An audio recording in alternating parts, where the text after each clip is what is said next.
বন্ধুরা, হাসি খুশি রান্নাঘরে সবাইকে অনেক অনেক স্বাগত। আজকে বন্ধুরা খুব সুন্দর একটা রেসিপি নিয়ে এসেছি। এটা পূর্ববঙ্গের খুব জনপ্রিয় রেসিপি। আজকে আমি বানাবো শুকনো মাছ, তার সঙ্গে থাকবে আলু, বেগুন, টমেটো। আসুন আপনাদেরকে দেখাই দিই। এই যে পেঁয়াজ কুচো করে রেখেছি, টমেটো ডুমো ডুমো করে কেটে রেখেছি, রসুন কুচোটা পরিষ্কার করে রেখে দিয়েছি, 4টা কাঁচা লঙ্কা, বেগুন, আর এই যে আলু আমি বয়েল করে রেখে দিয়েছি। আর এইদিকে শুকনো মাছ, ঠিক আছে। এই যে শুকনো মাছ খুব ভালো করে পরিষ্কার করে গরম জল দিয়ে ধুয়ে রেখে দিয়েছি। আলুগুলো এখন একটুখানি ভাজা করে নেব। এই যে দেখুন মশলা শুকিয়ে দিন রেডি করে রেখেছি। শুকনো মাছে লঙ্কা একটু বেশি লাগে, নুন আর হলো এই 3টাই লাগে, আর কোনো মশলা লাগবে না। লঙ্কার পরিমাণটা একটু বেশি। আলু ভাজা বসিয়ে দিয়েছি, আলু ভাজা করবো, তারপরে বেগুনগুলোকে একটুখানি হালকা ভাজা করবো, তারপরে তরকারি রান্না করবো। এই যে বন্ধুরা আলু আমি ভাজা করে রেখে দিয়েছি, এখন বেগুনগুলো একটুখানি হালকা ভাজা করে নেব।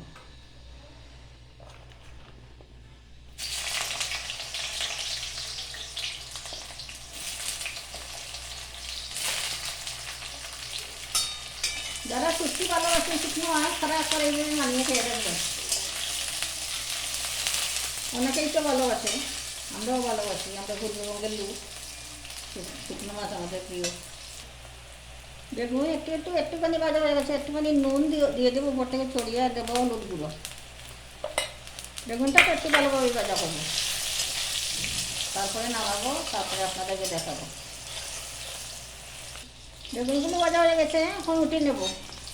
তারপর এই তেলের মধ্যে শুকনো মাছটাকে একটুখানি নাড়াচাড়া করে নেবো, তাহলে গন্ধটা সুন্দর হবে, খেতে ভালো লাগবে।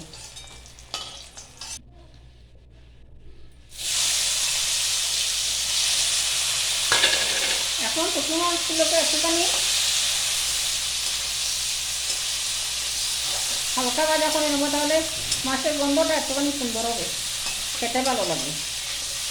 আপনারা এইভাবে করে খেয়ে দেখুন কীরকম লাগে, যারা সত্যি ভালোবাসেন।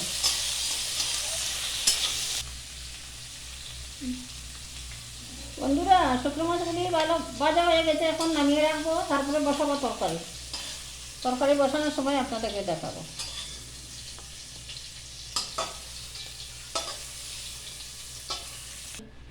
তেলটা গরম হয়ে গেছে বন্ধুরা, এখন দিয়ে দেবো পেঁয়াজ কুচি।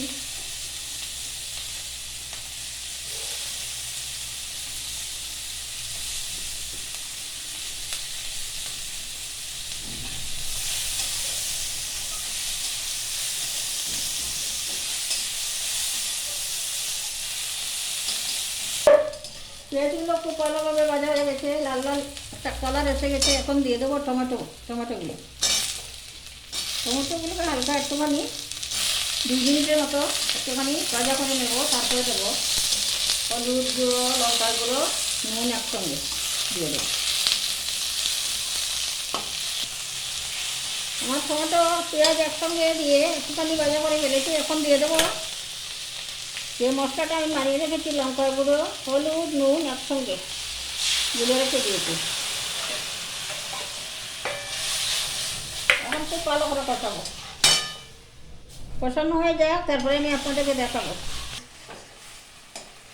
দেখেন মশলাটা খুব ভালো করে কষানো হয়ে গেছে, টমেটো আর দেখা যাচ্ছে না, একটু আরে হয়ে গেছে, গলে গেছে।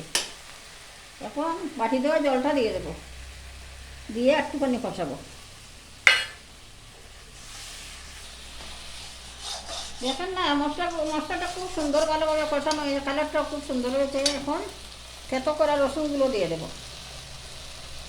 শুটকি মাছের মধ্যে একটুখানি রসুন দিলে বেশি ভালো হয়, খেতে ভালো লাগে। আপনারা যারা যারা ভালোবাসেন এইভাবে রান্না করে খেয়ে দেখবেন, আমাকে কমেন্টে জানাবেন কীরকম লাগলো, ভালো লেগেছে নাকি।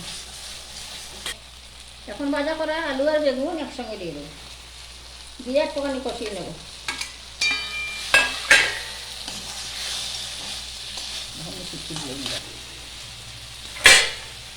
শুকনো মাছগুলো দিয়ে দিলাম, আগের থেকে ভাজা করে রাখেন। এখন খুব ভালো করে কষাবো, তারপরে জল দেবো। বন্ধুরা খুব ভালোভাবে কষানো হয়ে গেছে, মশলা থেকে তেল ছেড়ে দিয়েছে। এখন দেবো জল। দেখুন কি সুন্দর কালার হয়েছে। এইভাবে একবার অন্তত বাড়িতে ট্রাই করবেন।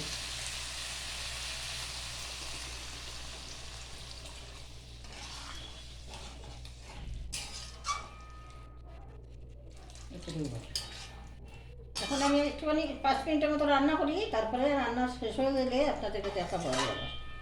আগে রান্নাটা করে নিই, 5 মিনিট রান্না হোক। এই যে বন্ধুরা দেখুন তরকারিটা খুব ভালোভাবে হয়ে গেছে, আলুও খুব ভালোভাবে সিদ্ধ হয়েছে, বেগুন তো আগেই ভাজা করে দেওয়া, শুকনো মাছগুলো খুব ভালো করে সিদ্ধ হয়ে গেছে। এখন নামিয়ে পরিবেশন করে আপনাদেরকে দেখাবো। দেখেন কি সুন্দর কালার, খুব সুন্দর হয়েছে।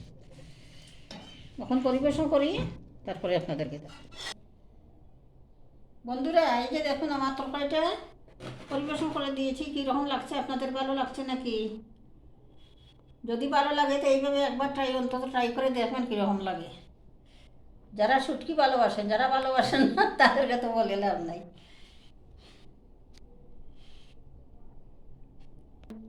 বন্ধুরা যদি আমার রেসিপিটা ভালো লাগে তাহলে লাইক, শেয়ার এবং সাবস্ক্রাইব করবেন। পাশে থাকা বেল আইকনটা একটুখানি প্রেস করে দেবেন, তাহলে আমার দেওয়া ভিডিও সরাসরি আপনাদের কাছে পৌঁছাবে। আজকের মতো এখানেই শেষ করছি। ভালো থাকবেন, সুস্থ থাকবেন, সাবধানে থাকবেন। ধন্যবাদ।